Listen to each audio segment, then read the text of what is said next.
πετάνε.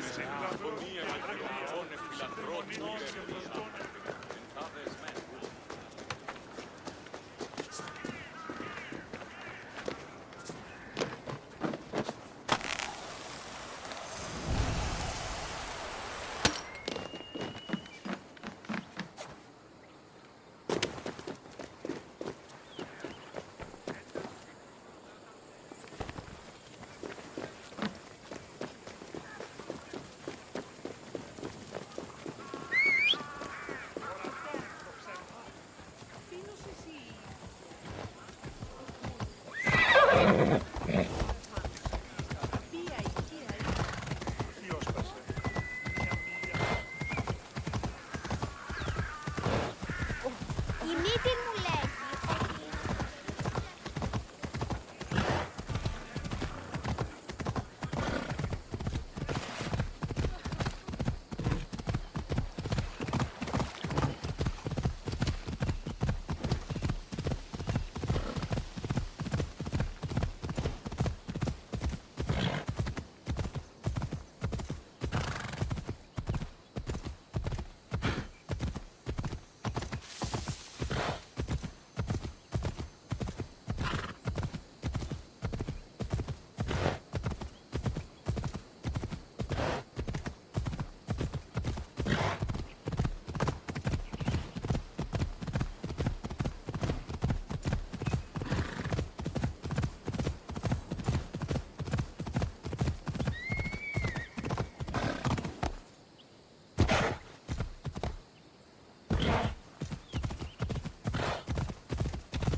Και ούτε καταμαλθακίζονται. Εκπλήσει. Αποφέρεται το πυρί του ατόπου υποφάλκω τη λέγει. Ιδέο άνθρωπος και ιδέο το δέο του πράττει. Κρίση και δικαιώνα του μυαλού.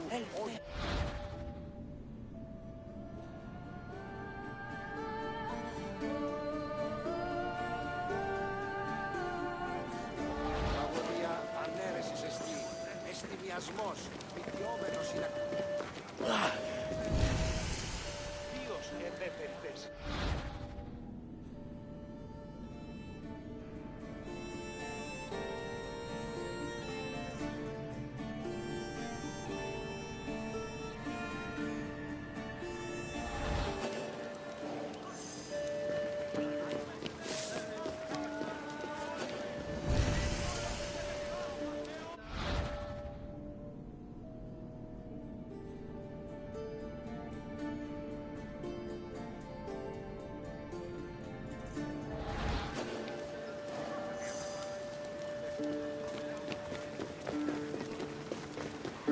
Μεγαλώνουμε και πολύ όμορφα.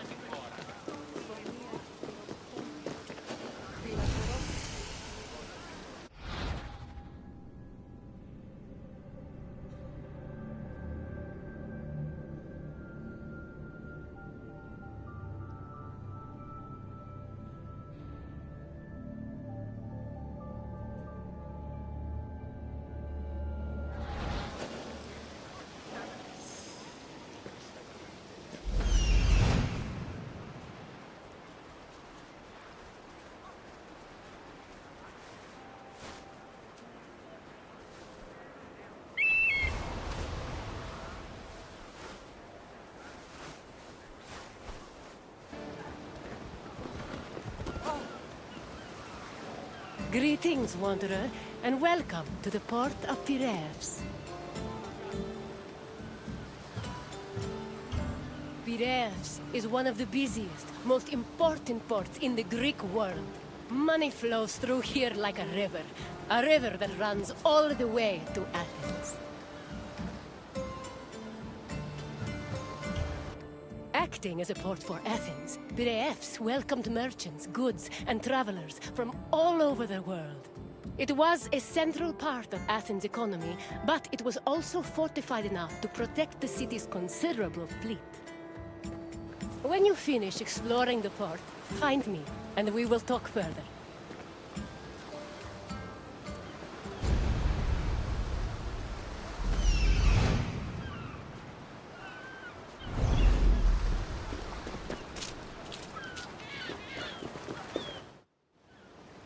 Piraeus, a peninsula southwest of Athens, became the city's main port after the politician Themistocles encouraged the development of its natural harbors. These developments led to the gradual abandonment of the older harbor of Phaleron. Piraeus's fortifications were further developed by Cimon and Pericles, along with the long walls which ensured goods could still be moved during sieges.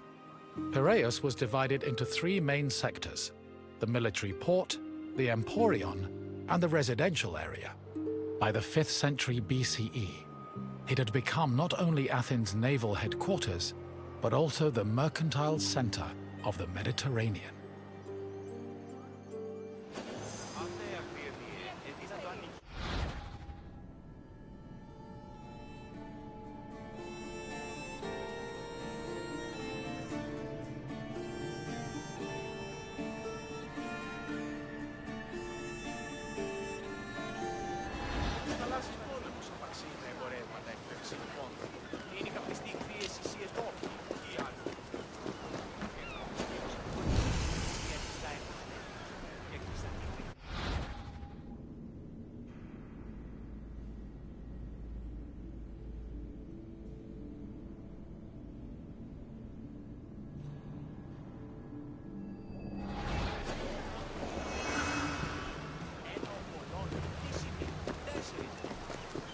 Δώσω δύο. Κοπρείτε χτιοπόλε.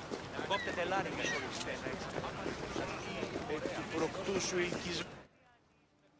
Piraeus' development during the 5th century BCE attracted a large population. Many craftsmen, merchants, bankers, sailors, and ship owners moved to the port in great numbers. The population was a mix of Greek citizens, foreign visitors, and immigrants, known as metics.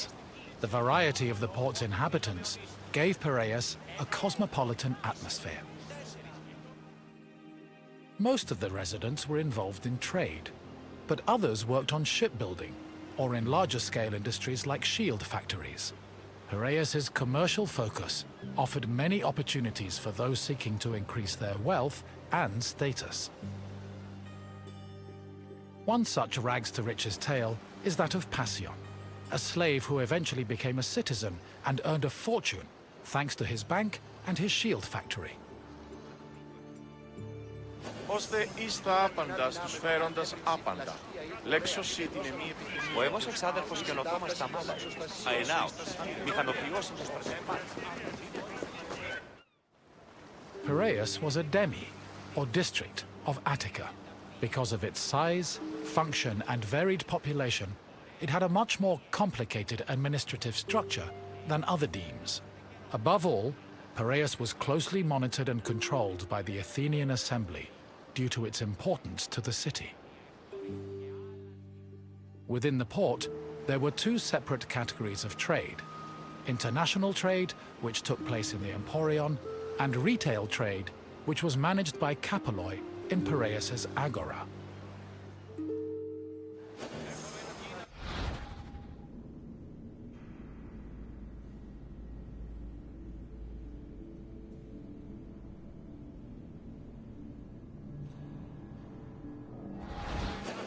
Μεγάλινε το όνομα δι, βοήθη των άθλιων επέτεινεν τη γαία τάφη, γίγου ελεήμων το The Emporion was a commercial port dedicated to trading goods from overseas. All international transactions were required to be made within its limits and needed to be exclusively wholesale. Elected magistrates managed all business and laws in the port. Meanwhile, port authorities known as epimeletes oversaw trade and took care of the regulation of prices. This was an especially crucial duty, as the amount of supplies and goods could fluctuate wildly based on factors like bad harvests or lost cargo.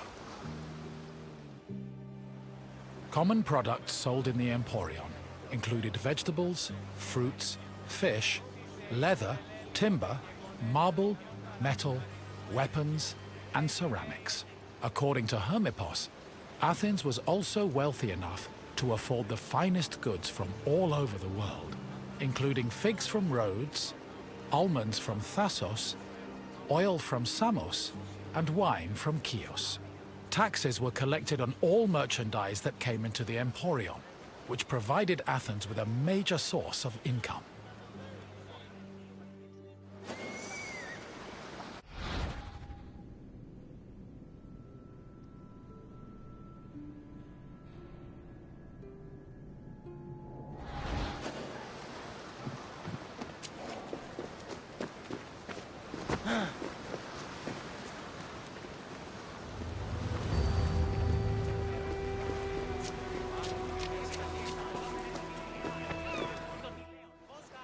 After arriving in the Emporion, merchants set up samples of their goods in a display area called the Deigma.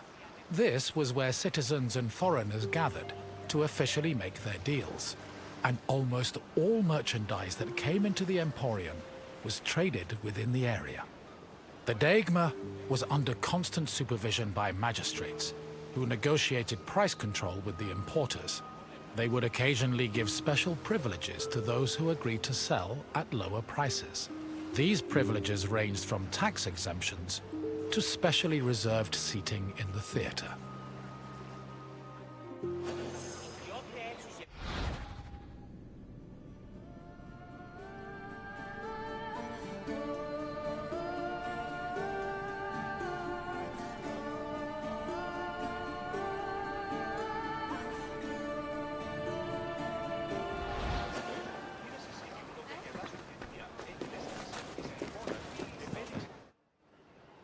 Piraeus was a deme, and as such was supervised by a magistrate called the Demarchos. While most demarchoi were chosen locally within their deme, Piraeus was appointed directly by Athens, so the city could better monitor its commercial interests. In fact, matters regarding the Emporion, the military harbor, and the grain trade were regularly debated and decided by the Athenian Assembly. Transactions within the Piraeus were supervised by metronomoi. These were magistrates responsible for keeping track of weights and measures. They made sure merchants' measurements were always accurate to prevent bad deals and scams. Even though Piraeus would eventually develop into a city in its own right, it always remained under the control of Athens.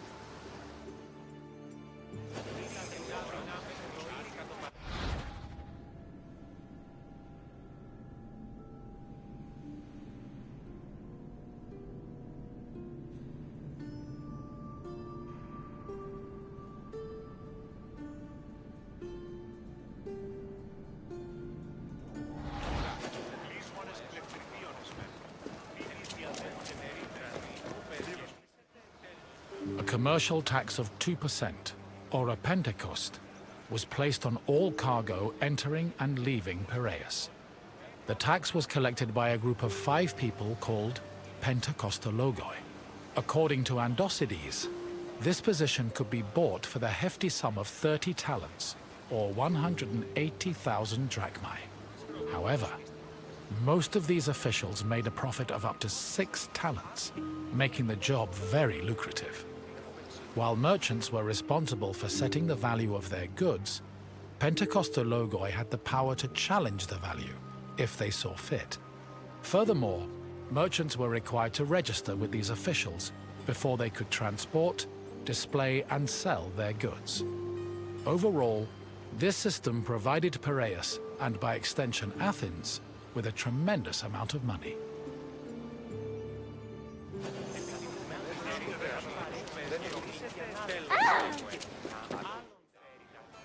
The sale of grain was overseen by special magistrates called sitophilakes. Since some Greek cities had a grain deficiency and relied heavily on imports, these officials were extremely important. Their duties encompassed all aspects of grain commerce, including price control and profit margins, to ensure Athens remained well-fed. This is no surprise. Grain was so important to Athens that 2/3 of all stocks were required to be transported and sold at the city's agora by law. According to Demosthenes, the significance of the sitophilakes was such that if they failed in their duties, they faced the death penalty.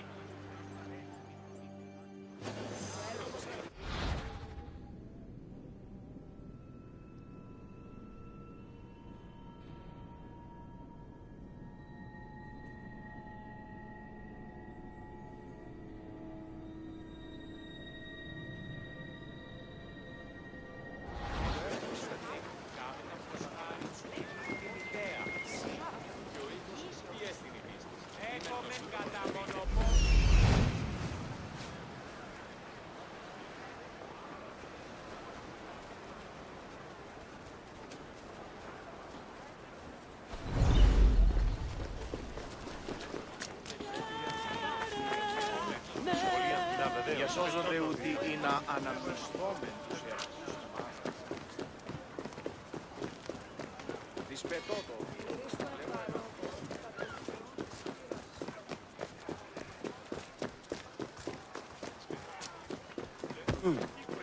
Δέσποινε και κύριοι πολίτες.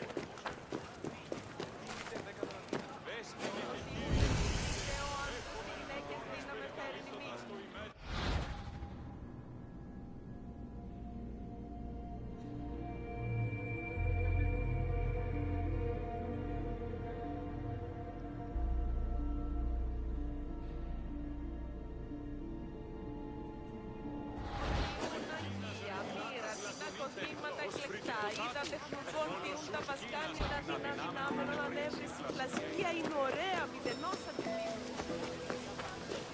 Στασίο. Αμφιβολία έχω. Έμπορες άπαντες πολλούς υπαρεμπορεύματα.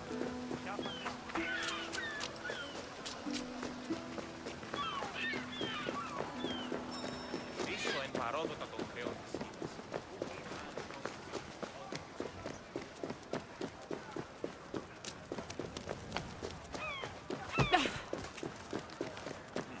Ηρίστο εν παρόδοτα των χρεών της. Μήτη μου λέγει ότι πρωτογενή στρατιώτης. Μάλλον το εμαυτό λέγω, φέτ. Μάλλον αυτό θύστη, λέγον εμαυτό. Γιατί διονύζομαι. Ο εμός αδελφός λέγει. Μόνον όταν το επιχείρημα δομείται πιστικό, τότε δίνεται.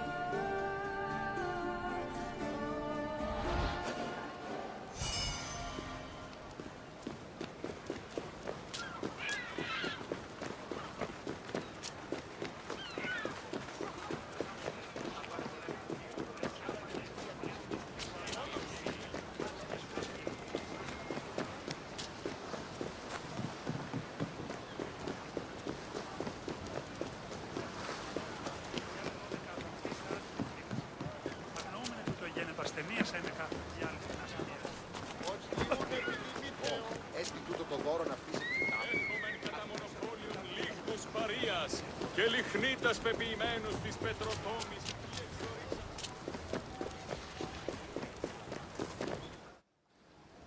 The Emporion operated on a foundation of credit and loans.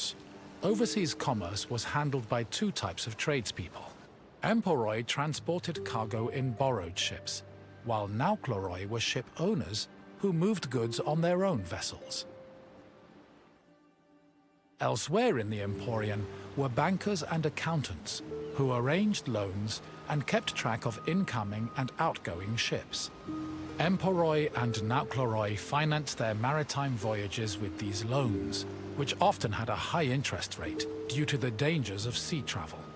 Emperor used the loans to pay for both the cargo and the right to a ship, while Naukleroi only had to pay for their crew. Loans and interest were repaid upon a ship's return to port. However, in the event of a catastrophe such as a shipwreck, the merchant and ship owner were released from their obligations, and the losses were transferred to the lender.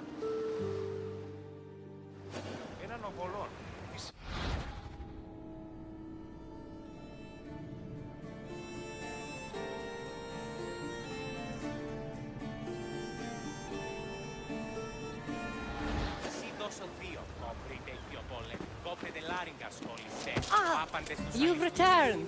I hope you enjoyed your stroll through the port. Piraeus was important to Athens' commercial interests, but it eventually came into its own as a vibrant and bustling port. If you have any questions, don't hesitate to ask. If you say so, let us see what you've learned, Wanderer. First, a simple question. Which Athenian politician originally encouraged the development of Piraeus' natural harbors?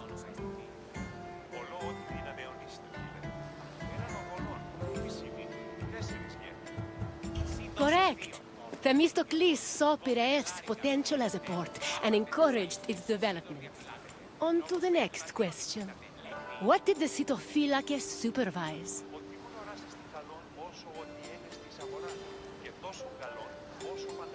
It was Metronomi who were in charge of Piraeus' weights and measures. Try again. No, the aptly named Pedikostologi collected the Pentecosti tax. Try another answer. Yes, Sitophylakes had the extremely important responsibility of handling all matters related to grain commerce. Only one question left. What was the name of the slave who took advantage of Piraeus' opportunities to earn themselves citizenship? Perseus was a legendary Gorgon-slaying hero, not a slave. Try again. Correct. Passion managed to earn a fortune and achieve citizenship thanks to both his bank and a successful shield business. Your knowledge of Piraeus is impressive. Well done, Wanderer. As you wish. Thank you for visiting.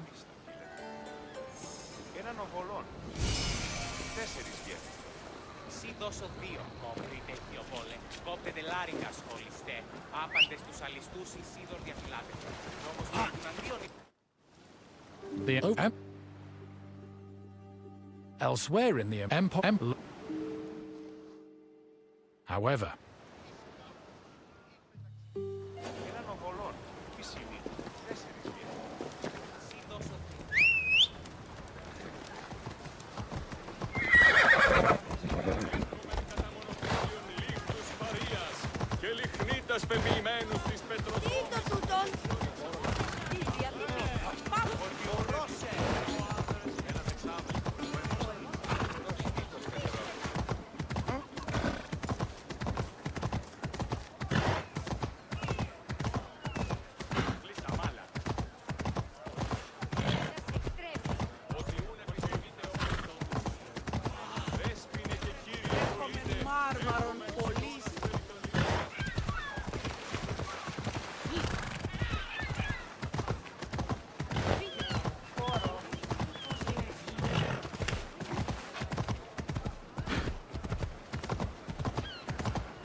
μεγαλώνει και πουλιώνει πονιά και χειροπιώνε φυλαχρό.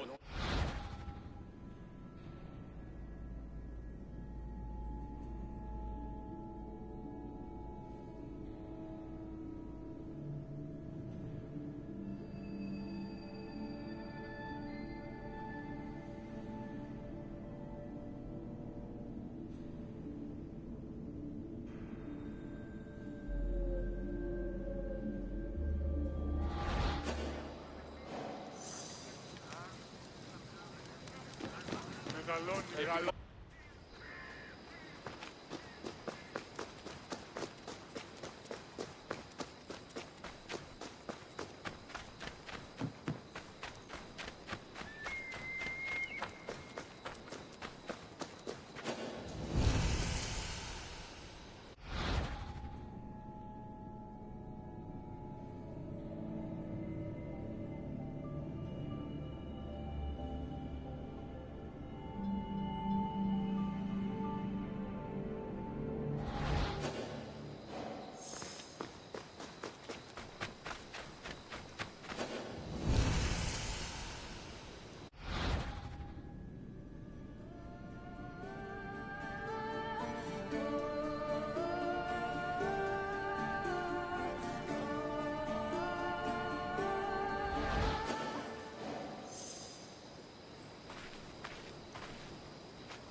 Welcome, traveler, to the site of the legendary Battle of Marathon.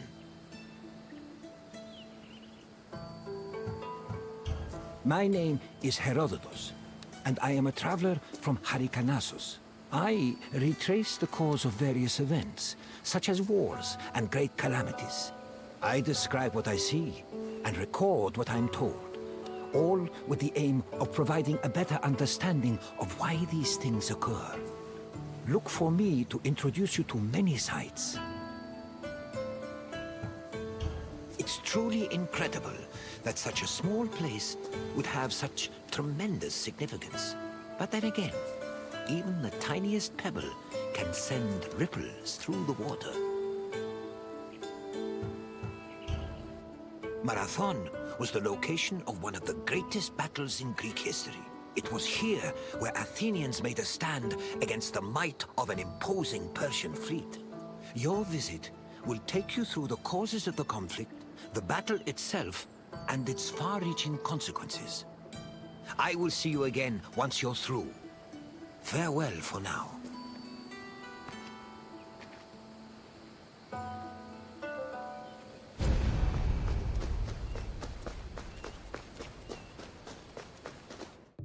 In 490 BCE, 600 Persian triremes landed on a beach 35 kilometers north of Athens.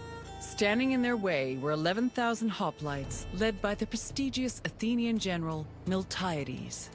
The Persian forces outnumbered the Greeks approximately 5-1, and yet the smaller force managed to push back their would-be conquerors. The Battle of Marathon was a major turning point in the Greco-Persian Wars, and the Athenians' victory would be celebrated for many years.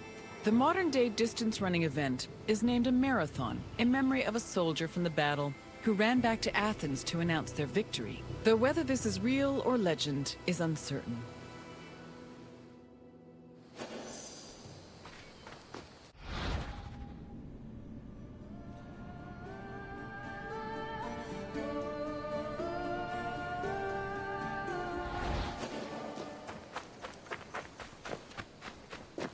The Persians wanted to invade Greece in part due to its rich silver mines. In 545 BCE, they came closer to this goal after their victory over Croesus, the king of Lydia. The victory forced some Greek populations in Asia Minor to surrender and gave the Persians a solid foothold to carry out a large-scale invasion. In 494 BCE, the city of Miletus revolted against its Persian rulers. They were aided by Athens and the nearby city of Eretria, and even burned down an important Persian temple. The Persian king Darius was enraged by their sacrilege, and in 491 BCE, sent messengers to the Greek cities demanding their submission. Athens and Sparta killed the Persian messengers, goading Darius to invade. The Persians began their attacks, first capturing the city of Naxos and enslaving its inhabitants, then taking the city of Eretria. Filled with confidence from their string of victories, the Persians set their sights on Athens.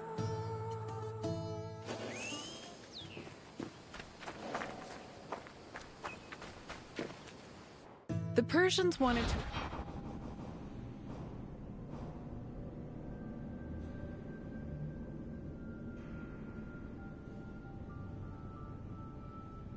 invade Greece in the the Persian king at the Persian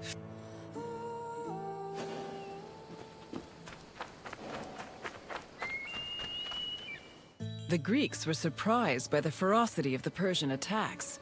Seeking aid against the upcoming invasion, Athens was forced to appeal to other cities for help. In a surprising move, they asked for aid from Sparta, known for having the strongest army in Greece.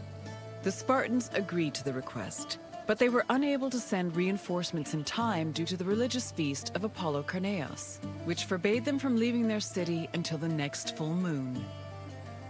The only extra help Athens managed to acquire was from the small Boeotian city of Plataea, which sent an additional 1,000 hoplites.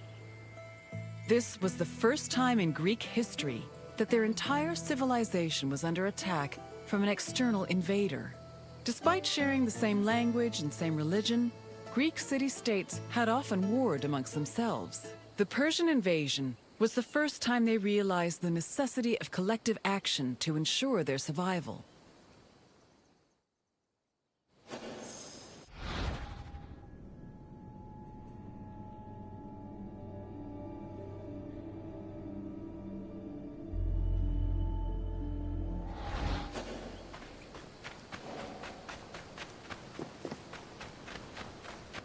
The Persian fleet originally planned to land at the port of Phaleron.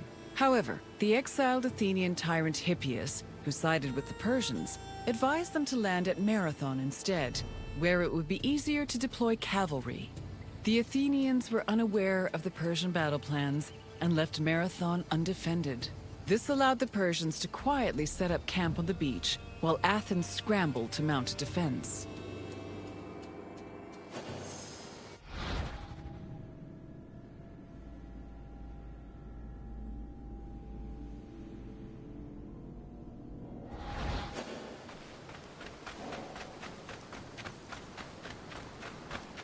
The Persians' overwhelming numerical superiority forced the Athenians to get creative with their defensive strategy. The city sent 10,000 hoplites, along with the extra 1,000 Plataean reinforcements, to a hill located above the Persian encampment. Once in position, Athenians had to decide whether to wait for the Persians to attack or to strike them first. Athens' strategists believed the former option was better, but the general Miltiades believed a first strike was more advantageous, as the Persians had their backs to the sea. In the end, Miltiades' opinion prevailed, and the Greeks made their move.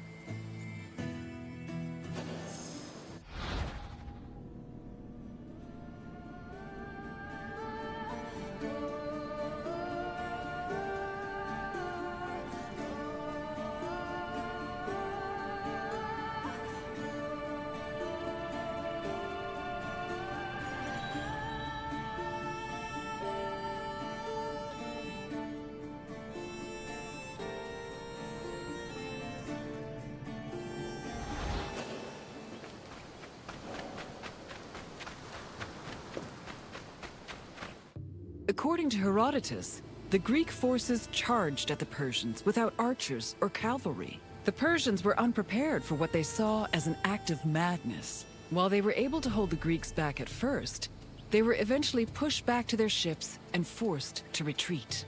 The Persians suffered heavy losses during the battle, with approximately 6,400 casualties. The Athenians, on the other hand, only lost 192 soldiers.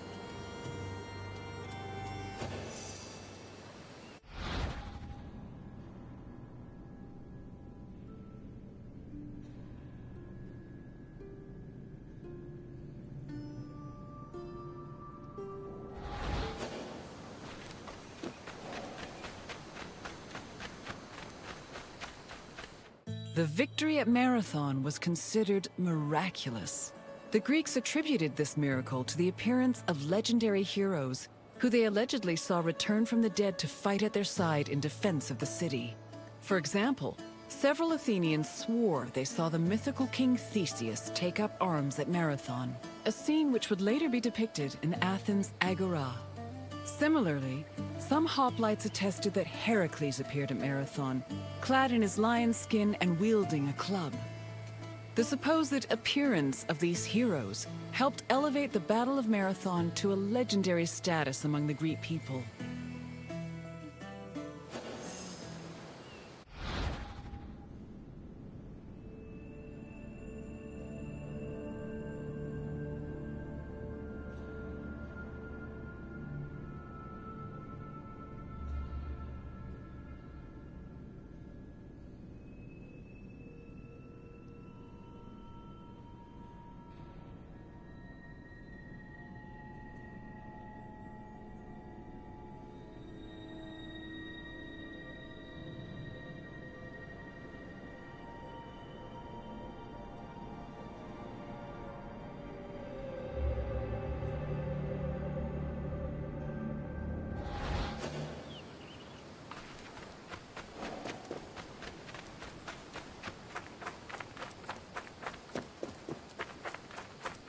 After the Persians fled Marathon, they tried to invade Athens by way of the Bay of Phaleron.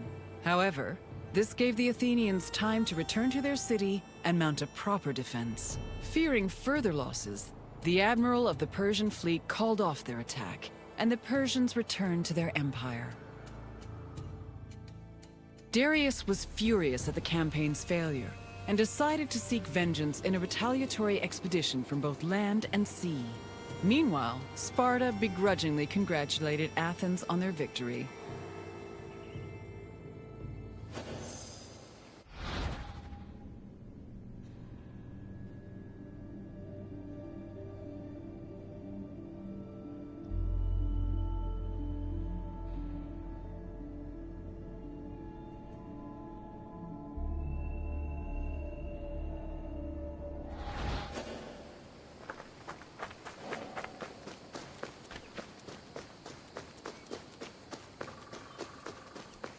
The victory at Marathon marked the beginning of a new era for Athens. According to Herodotus, Athens' success at pushing back the Persians ranked them first in the ongoing competition between the Greek city-states. The Athenians immortalized their prestige by erecting monuments in both their own city and in Delphi. The Battle of Marathon was also perceived as a blow against tyranny. Tyranny went from being perceived as a simple flaw in authoritarian excess to major treason against the homeland, a sin that rulers would take great pains to avoid being accused of. This helped consolidate the institution of democracy for the next 2 centuries.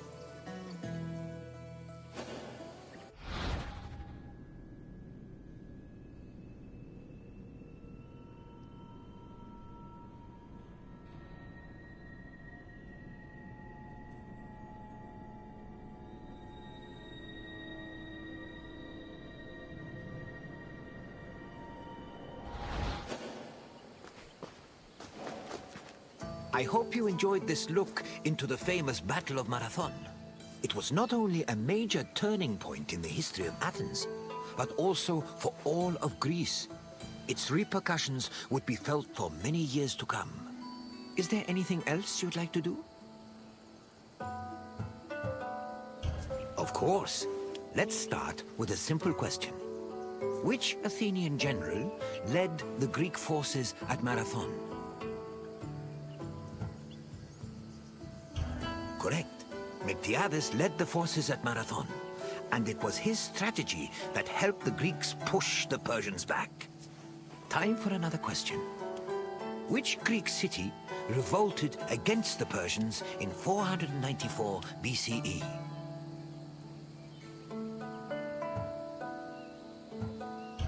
Marathon was the site of the battle between the Greeks and the Persians, but it did not revolt. Try again. Correct. Miletus revolted against Persian rule, with support from both Athens and Eretria. One more question. Which other Greek city aided Athens at Marathon? Sparta did accept Athens' plea for aid, but they were unable to send help due to the religious feast of Apollo Karnios. Try another answer.